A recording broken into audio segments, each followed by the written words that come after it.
தேவ ஆட்டுக்குட்டியை பத்தி உங்களுக்கு தெரியும். ஆனா அதே பைபிள் தேவனை ஒரு புழுன்னு சொல்றது உங்களுக்கு தெரியுமா? சங்கீதம் 22ல மறைந்திருக்கிற இதற்கான பதில் உங்களை மெய்சில் இருக்க வைக்கும்.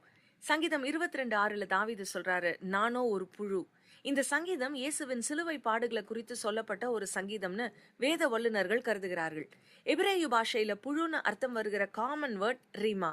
பட் ஹீப்ரு பைபிள்ல இந்த இடத்துல யூஸ் பண்ணப்பட்ட வார்த்தை ரீமா இல்ல, டோலா. டோலாங்கிற இந்த வார்த்தை குறிப்பிட்ட ஒரு புழு இனமான கிரிம்சன் வேர்ம குறிக்கும். தமிழ்ல இதுக்கு கருஞ்சிவப்பு புழுன்னு பேரு. இந்த புழு தன்னுடைய வாழ்நாள்ல ஒரே ஒரு முறை தான் முட்டையிடும். சரியான நேரம் வரும்பொழுது இந்த கிரிம்சன் வேர்ம் தானாகவே ஒரு மரத்து மேல ஏறி ஒரு இடத்துல தன்னுடைய உடம்ப அந்த மரத்தோட கூட நல்ல டைட்டா ஒட்டி கொள்ளும். ஒரு கடினமான கருஞ்சிவப்பு, அதாவது கிரிம்சன் கலர்ல ஒரு ஓடு போல அதோட உடல் மாறும்.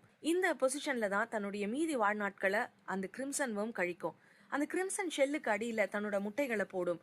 அடுத்துதான் ரொம்பவும் விசித்திரமான ஒரு விஷயம் நடக்கும். முட்டையிலிருந்து வந்த குட்டி குட்டி கிரிம்சன் புழுக்கள் அடுத்த 3 நாளைக்கு உயிரோடு இருக்கிற தங்களுடைய தாயோட உடலைத்தான் சாப்பிடும். 3 நாளைக்கு பிறகு அந்த தாய் கிரிம்சனும் தன் ஜீவனை விடும். அப்படி அது சாகும்போது இயற்கையின் ஒரு விசித்திரமான அதே நேரம் மிகவும் ஆழமான ஒரு சம்பவம் நடக்கும். இறந்து போன அந்த தாய்ப்புழுவின் உடம்புல இருந்து ரத்த சிகப்பு கலர்ல ஒரு திரவம் வெளிவரும். அப்போ அந்த மரத்துல அந்த புழு இருந்த இடத்துல ரத்தக்கரை போன்ற கரை உண்டாகும்.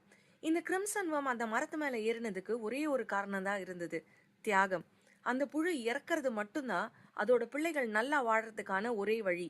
சாகத்தான் போறோம்னு தெரிஞ்சோம் அந்த புழு மனமும் வந்து வில்லிங்னஸோட அந்த மரத்து மேல ஏறிச்சு. இதே போலதான் ஏசு கிறிஸ்து இந்த உலகத்துல வர்றதுக்கு ஒரே நோக்கம்தான் இருந்தது, தியாகம். அவரோட பிள்ளைகளான நாம நல்லா வாழணுங்கிற ஒரே நோக்கத்துக்காக தான் அவர் சிலுவை மரத்துல மரித்தார். அவர் சிந்தின ரத்தம் அந்த சிலுவை மரத்தை கரையாக்கிற்று. இதல்லவோ அன்பு, இதல்லவோ தியாகம். இந்த மேலான அன்பை போற்றுவோம். பியாண்ட் த வர்ஸ் அடுத்த எபிசோட்ல வேற ஒரு வேத பின்னணியோடு மீண்டும் சந்திப்போம். இந்த மெசேஜ் உங்களுக்கு யூஸ்ஃபுல்லா இருந்தா மத்தவங்களுக்கும் ஷேர் பண்ணுங்க. ஆமென்.